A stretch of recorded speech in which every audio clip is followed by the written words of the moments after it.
नमस्कार दोस्तों, मैं शिवानी वर्मा लोकगीत चैनल में आप लोगों का स्वागत है।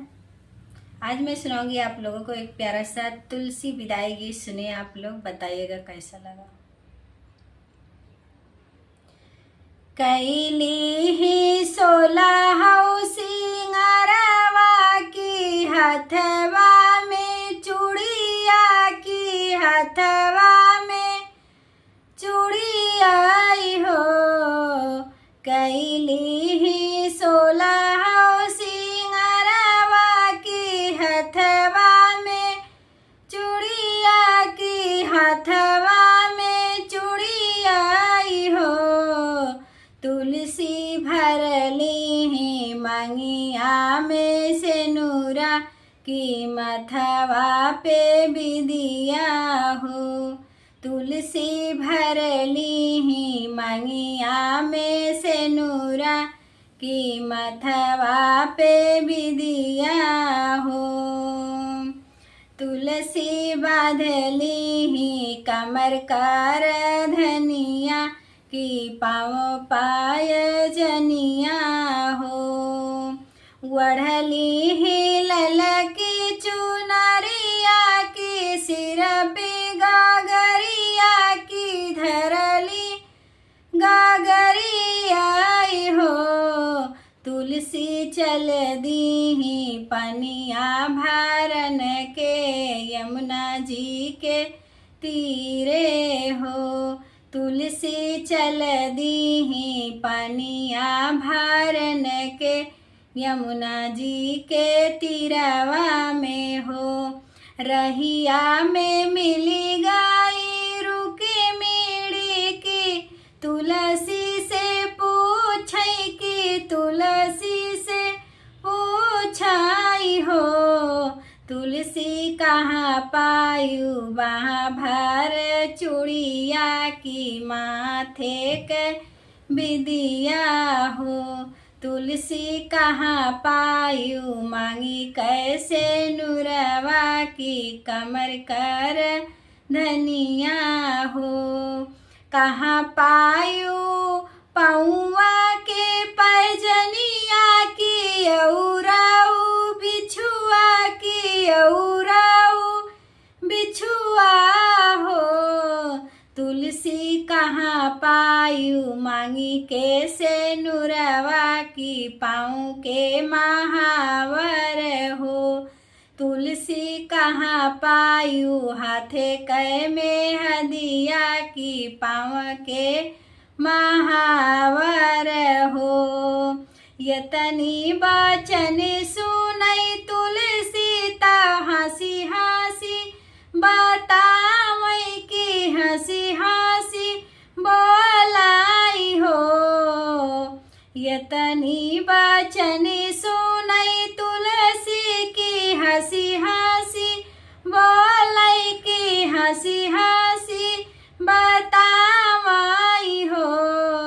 रुक्मिणी कान्हा जी दिहले से नूरवा की हाथे के चूड़ियावा हो। रुक्मिणी कान्हा जी दिए माथे के बिदियावा की हाथे के मेहदिया हो। कान्हा जी दिहले कमर कर धनिया की पाँव पाय जनिया की पाँव पाय जनियाई हो। रुक्मिणी कान्हा जी दिहले हैं पाँव के बिछुआवा की पाँव के महावर हो। यतनी बचन सुनी रुक्मिणी बिरह बोली बोलई बिरह बोली बोलाई हो। तुलसी मोरे पीठी धरुआगी अंगरवा की छला हमसे की हो। तुलसी मोरे पीठी धरु अंगरवा की छला हमसे की हो।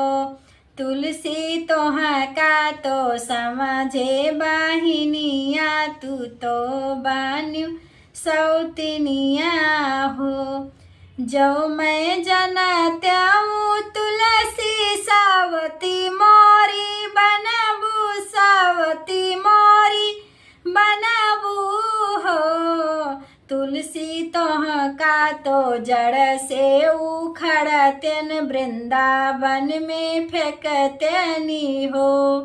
तुलसी तोह का तो जड़ से उखड़तेन वृंदावन में फेंकतेनी हो।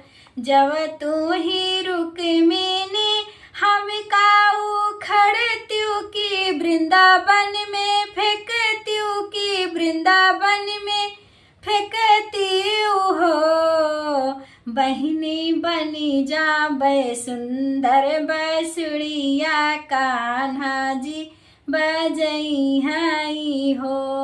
बहिनी बनी जाबे सुंदर बसुड़िया कृष्णा धई के अधर मुरली बजई हई हो। कृष्णा धई के अधर धरी मुरली ताल हम बजबाई मधुरी ताले बजबाई हो। रुक्मिणी कान्हा संगे जीवन बीतई बैवन ही संग रहबाई हो। रुक्मिणी कान्हा संगे जीवन बीतई बैवन ही संग रहबाई हो। कृष्णा धई के आधर धर मुरली मधुरी ताल बजबई मधुर ताले बजबाई हो।